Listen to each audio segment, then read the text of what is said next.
हम बात करते हैं रिटेल निवेशकों की एक और पसंदीदा कंपनी NHPC की। तो यहाँ पर भी नतीजे आए, मार्च तिमाही के कंपनी ने अपने नतीजे पेश किए। कंपनी का जो नेट प्रॉफिट है वो 52% बढ़कर 1919 करोड़ पर पहुंच गया, इसके पीछे जो बड़ी वजह रही हायर इनकम मानी जा रही है। जो कंपनी ने एक्सचेंज फाइलिंग में बताया कि पिछले वित्तीय वर्ष 2023-24 की जनवरी मार्च तिमाही के अगर बात करें तो नेट प्रॉफिट जो था 605 करोड़ था। NHPC की आय पिछले साल की अगर हम लोग बात करें आय की, तो समान तिमाही में 2320 करोड़ से बढ़कर 2672 करोड़ हो गई, यानी कि यहाँ पर मुनाफे में बढ़ोतरी और आय में भी बढ़ोतरी हुई।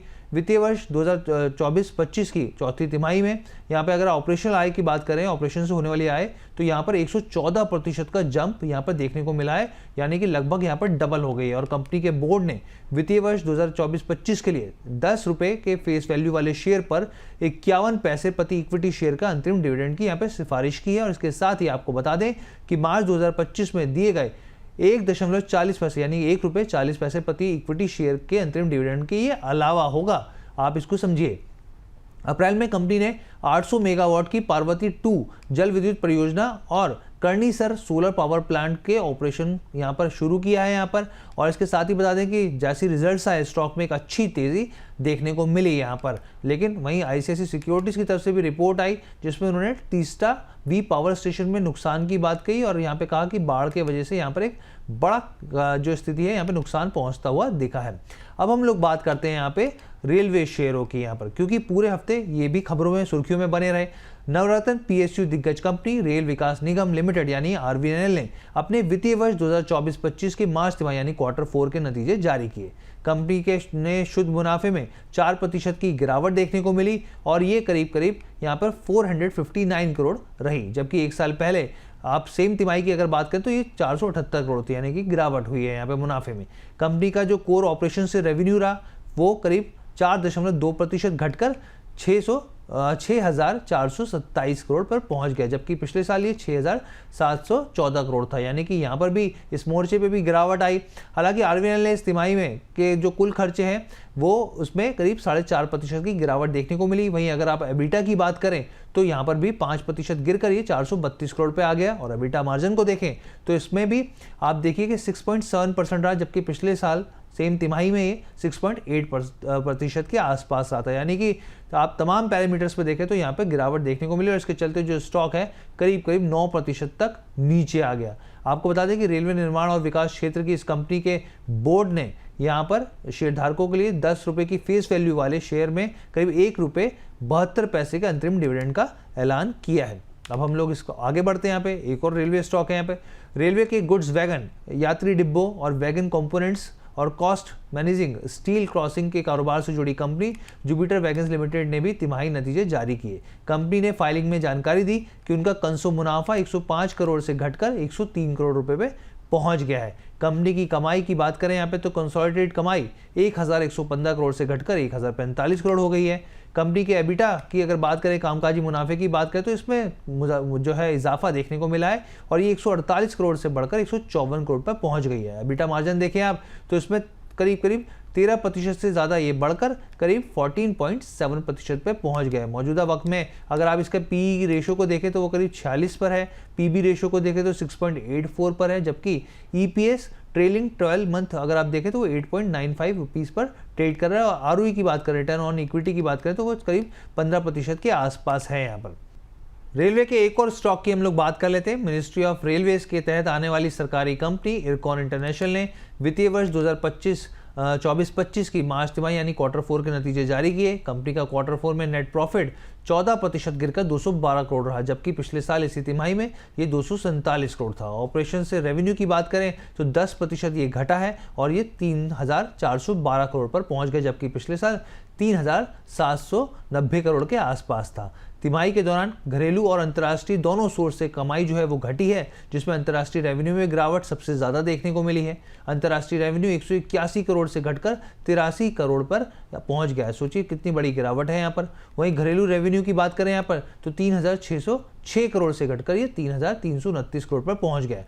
पूरे वित्तीय वर्ष की अगर हम लोग बात करें 2024-25 के लिए, तो कंपनी का जो शुद्ध मुनाफा है, नेट प्रॉफिट, उसमें 22% की गिरावट आई है और ये 728 करोड़ पे पहुंच गया है। कंपनी की ओर से यहाँ पर ₹1.65 प्रति शेयर के इंटरिम डिविडेंड का भी ऐलान किया गया। तो आपने साफ तौर पे देखा कि रेलवे कंपनियों के जो स्टॉक्स की बात करें या रेलवे कंपनियों के फंडामेंटल्स की बात करें, जो रिजल्ट्स हैं उसमें गिरावट ही देखने को मिल रही है।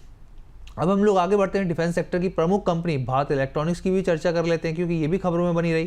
कंपनी ने अपने मार्च तिमाही के नतीजे पेश किए जो कि बाजार के अनुमान से बेहतर रहे। भारत इलेक्ट्रॉनिक्स का जो एबिटा मार्जिन की बात करें, प्रॉफिट की बात करें, तो दोनों ही अनुमान से काफ़ी बेहतर रहे। कंपनी के जरिए दी गई जानकारी के मुताबिक तिमाही मुनाफा पिछले साल के मुकाबले 18.4% की बढ़त के साथ 2127 करोड़ पर पहुंचा। कंपनी की आय की अगर बात करें तो करीब 6.8% बढ़कर ये 9150 करोड़ पर जाती हुई दिखी। वहीं एबिटा की बात करें तो पिछले साल के मुकाबले 23% ये बढ़कर 2816 करोड़ पर पहुंच गया। और कंपनी के अगर एबिटा मार्जिन देखें आप तो ये 30.8% रहा, जो कि पिछले साल के अगर कंपैरिजन करें तो 26.7% था। जबकि बाजार ने यहाँ पे 25% का अनुमान जताया था, यानी कि बाजार के एक्सपेक्टेशन से काफ़ी ऊपर रहा। नतीजों के साथ कंपनी ने अपने निवेशकों को डिविडेंड देने का भी ऐलान किया। कंपनी के मुताबिक बोर्ड निवेशकों को करीब 9 पैसे प्रति शेयर के डिविडेंड को मंजूरी दे दी है। कंपनी के मैनेजमेंट को उम्मीद है कि रेवेन्यू में 15% की बढ़ोतरी होगी आने वाले दिनों में और ऑपरेटिंग प्रॉफिट मार्जिन भी 27% के आसपास बना रहेगा। वहीं नुवामा की ओर से भारत इलेक्ट्रॉनिक्स के लिए यहाँ पे कहा गया है साफ तौर पे, और तमाम जो स्ट्रीट है उनके नंबर्स जो है यहाँ पर जो टारगेट्स दिए जा रहे हैं वो 450 तक के भी दिए जा रहे हैं, जो काफ़ी बड़ा यहाँ पे नंबर है। यहाँ पे अब हम लोग बात करते हैं यहाँ पे सरकारी कंपनी NTPC ग्रीन एनर्जी की। तो मार्च 2025 तिमाही में जो Q4 के नतीजे जारी हुए और यहाँ पे कंपनी का जो नेट प्रॉफिट है उसमें 188% की जोरदार बढ़त देखने को मिली और 233 करोड़ पर ये पहुंच गया, जो कि पिछले साल की समान तिमाही में 81 करोड़ था। आप सोचिए 81 करोड़ से बढ़कर 233 करोड़ पर पहुंचता हुआ दिखा है। ऑपरेशनल रेवेन्यू में 22% ये बढ़कर 622 करोड़ पर पहुंच गया, जबकि मार्च 2024 तिमाही में ये 508 करोड़ था। यहाँ पे एबिटा की बात करें तो एबिटा 28.4% की बढ़त के साथ 560 करोड़ पर रहा, जो कि पिछले साल 436 करोड़ पे था। कंपनी के खर्च को अगर हम लोग देखें तो कंपनी के खर्च 445 करोड़ रहा, जो कि पिछले साल जो अगर आप समान तिमाही की बात करें, चौथे क्वार्टर की बात करें तो 426 करोड़ था यहाँ पे। अब यहाँ पर अगर आप पूरे वित्त वर्ष 2024-25 के लिए देखें तो जो नेट प्रॉफिट है उसमें 39% की बढ़ोतरी हुई है और ये 475 करोड़ पे पहुंच गया, जबकि ऑपरेशनल रेवेन्यू में भी 12.5% बढ़कर 2209 करोड़ पर पहुंच गया है। तो ये आपके सामने स्थिति साफ हो गई। अब हम लोग बात करते हैं टाटा ग्रुप की company Tata Teleservices Limited की। शेयर में पूरे हफ्ते बम्पर तेजी देखने को मिली। पिछले 5 दिनों में शेयर 26% तक चढ़ गया। यहाँ पर स्टॉक लगातार तीसरे सत्र में तेजी के साथ बंद हुआ और 80 के उच्चतम लेवल को भी इसने छुआ। अब आप जानना चाहेंगे जाहिर सी बात है कि स्टॉक में तेजी क्यों आई। दरअसल टाटा टेली के शेयर में ये शानदार प्रदर्शन तब देखने को मिला जब कुछ मीडिया रिपोर्ट्स में ये संकेत मिला कि टाटा सन्स लिमिटेड, जो कि करीब $105 बिलियन की टाटा ग्रुप की होल्डिंग कंपनी है, अपने घाटे में चल रही telecom unit Tata Teleservices Limited में नया निवेश कर सकती है। तो नए निवेश ने यहाँ पे जान फूकी। आपको बता दें Tata Teleservices Limited Tata Teleservices Limited की एक सहायक इकाई है यहाँ पर। और TTSL यानी जिसकी हम लोग बात कर रहे हैं, सरकार को मार्च 2026 तक उनको 19,256 करोड़ का एडजस्टेड ग्रॉस रेवेन्यू यानी AGR और अन्य बकाया यहाँ पे चुकाना है। इस हफ्ते की शुरुआत में सुप्रीम कोर्ट ने टेलीकॉम ऑपरेटर्स के जरिए AGR बकाया माफ करने की याचिका को खारिज कर दिया था। अब सरकारी कंपनी पावर फाइनेंस कॉर्पोरेशन की भी बात कर लेते हैं, PFC की। तो इन्होंने भी अपने वित्त वर्ष 2024-25 की चौथी तिमाही के नतीजे जारी किए, जिसमें कंपनी का जो मुनाफा है वो 11% बढ़कर 8,360 करोड़ के आसपास पहुंचता हुआ दिखा, जबकि इसे पिछले साल की समान तिमाही में ये 7,556 करोड़ था। कंपनी के नेट इंटरेस्ट इनकम यानी NII यानी ब्याज से हुई शुद्ध कमाई की बात करें तो ये 12,681 करोड़ पर रहा, जो कि पिछले साल की तुलना में 41% ज़्यादा है। PFC के पास कुल मैनेज हो रही संपत्ति यानी कि एसेट अंडर मैनेजमेंट AUM जो है वो 5.43 लाख करोड़ हो गया। ये सालाना आधार पर 12.8% और तिमाही आधार पर 7.8% की बढ़त दर्शाता है। कंपनी की ग्रॉस NPA यानी कि जो फंसे हुए कर्ज रेशो है वो घटकर 1.94% पे आ गया है, जो कि पिछली तिमाही की अगर बात करें तो 2.68% था। वहीं नेट NPA भी 0.71% से घटकर 0.39% पर पहुंचता हुआ दिखा है। कंपनी की अन्य आय की बात करें तो यहाँ पर 1,222 करोड़ है, जो कि सालाना आधार पर 50% से ज़्यादा की ग्रोथ दिखाती है। तिमाही आधार पर यहाँ पर आप देखें तो ज़बरदस्त तेज़ी देखने को मिली है। पीएफसी ने वित्त वर्ष 2024-25 के लिए ₹2.05 प्रति शेयर का फाइनल डिविडेंड घोषित किया है, जिसकी रिकॉर्ड डेट जो है 13 जून 2025 तय की गई है।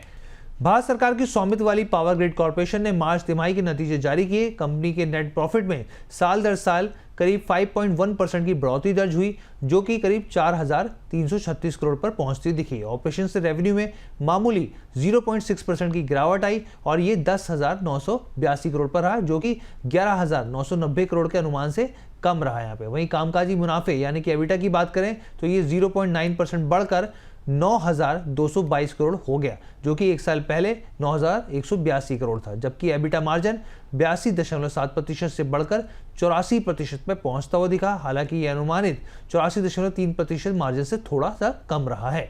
तिमाही दर तिमाही प्रदर्शन में कंपनी ने संतुलित बढ़ोतरी दिखाई।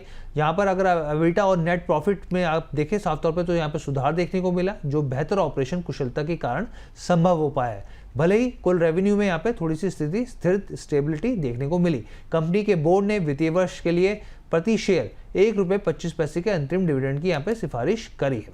अकाउंटिंग में गड़बड़ी, माइक्रो फाइनेंस पोर्टफोलियो में धोखाधड़ी और बैलेंस शीट में खामियों के खुलासे के बाद पहली बार निजी क्षेत्र के बैंक इंडसइंड बैंक ने चौथी तिमाही के नतीजे जारी करे। मार्च क्वार्टर में बैंक को कंसोलिडेटेड आधार पर 2,328 करोड़ का नुकसान हुआ और इसमें बड़ा कारण बैंक में हायर प्रोविजनिंग और कम आय रहा है। जबकि पिछले साल मार्च तिमाही में बैंक ने 2,349 करोड़ का प्रॉफिट दर्ज किया था। यहाँ पे आप देखिए कि बड़ा नुकसान यहाँ पर साफ तौर पर दिखा है और करीब 19 साल के बाद यहाँ पे जो बैंक है लॉस में आया है। बैंक की ब्याज से आय जो है अगर आप देखें तो 13% घटकर 10,634 करोड़ पर पहुंच गई। पूरे वित्त वर्ष में अगर 2024-25 के लिए आप देखें तो इंडसइंड बैंक का जो नेट प्रॉफिट है उसमें 71% से अधिक यहाँ पे गिरावट देखने को मिली और 2,576 करोड़ पे पहुंच गया। जबकि FY24 में बैंक ने 8,977 करोड़ का नेट प्रॉफिट दर्ज किया था। कितना बड़ा गैप है आप खुद अंदाजा लगा सकते हैं। यहाँ पे तिमाही के दौरान बैंक की नेट इंटरेस्ट इनकम में भी 43% की यहाँ पे तेज गिरावट देखने को मिली। वहीं दूसरी ओर बैंक की जो एसेट क्वालिटी में भी गिरावट देखने को मिली है। यहाँ पर दिसंबर तिमाही के मुकाबले ग्रॉस NPA रेशो 2.25% से बढ़कर 3.13% पर पहुंचता दिखा। FMCG सेक्टर की दिग्गज कंपनी ITC ने अपने मार्च तिमाही के नतीजे पेश किए। कंपनी के जरिए दी गई जानकारी के मुताबिक उसका मुनाफा पिछले साल के मुकाबले 289% बढ़कर 19,562 करोड़ पर पहुंच गया। कंपनी की आय 16,907 करोड़ रुपए से बढ़कर 18,494 करोड़ पर पहुंचती दिखी और इसमें पिछले साल के मुकाबले 9.3% की बढ़त दर्ज की गई। कंपनी ने जानकारी दी कि उनको एक्सेप्शनल आइटम्स में डिस्काउंटेड ऑपरेशन से करीब 15,180 करोड़ रुपए के आसपास की आय हुई है। मुनाफे में इसका असर साफ तौर पर देखने को मिला और आप साफ तौर पर नतीजों में देख सकते हैं कि एक अच्छा जंप इसी के बदौलत यहाँ पे आता हुआ दिखा है। कंपनी का एबिटा 5,841 करोड़ रुपए से बढ़कर 5,986 करोड़ पर पहुंचा। इसमें 2.4% की बढ़त रही। वहीं कंपनी के एबिटा मार्जिन की बात करें तो यहाँ पर 96.2% से घटकर 95.6% पर पहुंचा, यानी कि कंपनी की आय अनुमानों से बेहतर रही। हालांकि मार्जिन और एबिटा मार्जिन थोड़े से यहाँ पर दबाव में दिखे हैं। कंपनी ने तिमाही नतीजों के साथ ही डिविडेंड का भी ऐलान किया। नतीजों के साथ कंपनी ने यहाँ पे जानकारी दी कि बोर्ड ने करीब ₹7.85 के फाइनल डिविडेंड को मंजूरी दी है।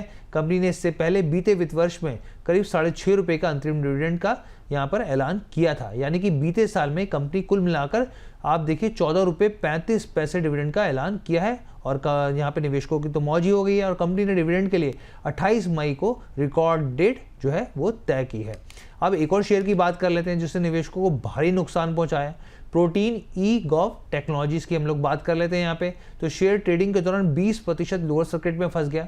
इस गिरावट के पीछे मुख्य वजह यहाँ पर रही इनकम टैक्स डिपार्टमेंट के पैन 2.0 प्रोजेक्ट के लिए कंपनी को नहीं चुना गया, यानी कि रिक्वेस्ट फॉर प्रपोजल RFP प्रक्रिया के अगले चरण में शॉर्टलिस्ट नहीं हुई कंपनी। आपको बता दें कि प्रोटीन ई-गॉव टेक्नोलॉजीज लिमिटेड एक भारतीय टेक्नोलॉजी कंपनी है जो कि डिजिटल पब्लिक इंफ्रास्ट्रक्चर और ई गवर्नेंस सॉल्यूशन प्रदान करती है। इसकी अगर मुख्यालय हेडक्वार्टर की बात करें तो मुंबई में स्थित है और ये कंपनी भारत सरकार के विभिन्न मंत्रालयों के साथ मिलकर काम करती है। दरअसल इनकम टैक्स विभाग ने हाल ही में पेन 2.0 प्रोजेक्ट के लिए एक नई मैनेज सर्विस प्रोवाइडर MSP चुनने के लिए टेंडर जारी किया था और ये प्रोजेक्ट मौजूदा पैन सिस्टम जो टेक्नोलॉजिकल अपग्रेड था, जिसमें डिज़ाइन, डेवलपमेंट, ऑपरेशंस और मेंटेनेंस शामिल है। यहाँ पे प्रोटीन ने इस RFP में हिस्सा लिया था, लेकिन उसे अगले राउंड के लिए नहीं चुना गया, जिसके बाद शेयर में भारी गिरावट देखने को मिली और स्टॉक आप सोचिए एक हफ्ते के अंदर करीब 27% टूटता हुआ दिखा है। अब हम लोग बात करते हैं डिफेंस कंपनी प्रीमियर एक्सप्लोजिव की। आप ये देखिए शेयर जो है ज़बरदस्त गिरावट देखने को मिली। चौथी तिमाही के नतीजों के बाद यहाँ पर 10% का लोअर सर्किट यहाँ पर देखने को मिला। इस गिरावट के साथ स्टॉक अपने 52 वीक के उच्चतम स्तर से करीब 40% से ज़्यादा नीचे आ गया। तिमाही के लिए आप देखें कि अगर आप रेवेन्यू की बात करें तो पिछले साल की तुलना में अगर आप कंपेयर करें तो करीब 15% गिरकर यहाँ पर 74 करोड़ पर पहुँचता हुआ दिखा है, जबकि एबिटा साल दर साल के हिसाब से आप देखें तो 37% की यहाँ पे गिरावट देखने को मिली है। एबिटा मार्जिन लगभग 450 पॉइंट्स यहाँ पे गिरता हुआ दिखा है यहाँ पे, और नेट प्रॉफिट भी पिछले साल की तुलना में लगभग आधा होकर 3 करोड़ 70 लाख पे पहुंचता हुआ दिखा। रक्षा और अंतरिक्ष सर्विस से जो रेवेन्यू है वो 47 करोड़ के आसपास रहा, जो कि पिछले साल 71 करोड़ था। आप देखिए कितना बड़ा कंपैरिजन है। और पिछली तिमाही में 145 करोड़ से ये 67% कम रहा है। पूरे साल के लिए कंपनी का जो रेवेन्यू है 400 करोड़ से 500 करोड़ के दायरे के आधार में ही रहा कम, जबकि जो 14% का मार्जिन है उम्मीद से काफ़ी कम रहा। और वहीं दूसरी ओर वित्त वर्ष के अंत में जो ऑर्डर बुक है वो 750 करोड़ रही है।